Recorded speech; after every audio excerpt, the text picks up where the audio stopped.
રાજકોટમાં યુવતીના આપઘાત મામલે ઝોન 2 ડીસીપીનું નિવેદન સામે આવ્યું છે.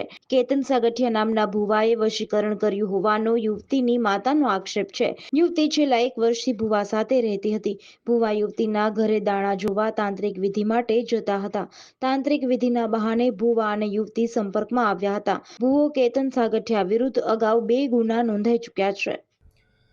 ગત 18 માર્ચના રોજ રાજકોટ તાલુકા પોલીસ સ્ટેશનમાં એક આપઘાતના દુષ્પ્રેરણનો ગુનો નોંધાયો છે, જેમાં હકીકત એવી હતી કે ફરિયાદીની દીકરી કેતન સાગઠિયા નામના ભુવાના સાથે રહેતી હતી છેલ્લા 1 વર્ષથી, અને કેતન સાગઠિયા નામના વ્યક્તિ દ્વારા એમને અવારનવાર હેરાન પરેશાન અને મારકૂટ કરવામાં આવતી હતી.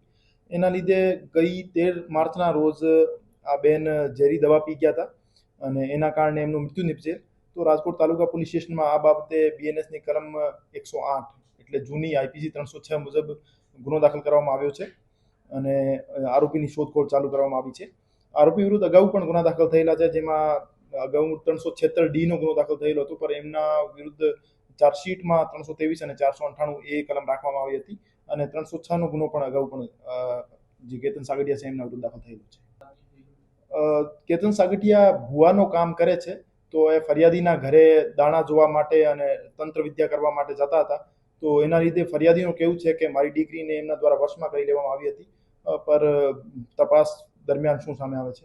હાજી, એમનો ગુનાહિત ઇતિહાસ છે. જે રીતે મેં કીધું, એના વિરુદ્ધ એક આઈપીસી 306 નો ગુનો દાખલ થયેલો છે. એના ઉપર 376D ના આક્ષેપો લાગેલા છે. તો અગાઉ પણ એમનો ગુનાહિત ઇતિહાસ રહ્યો છે.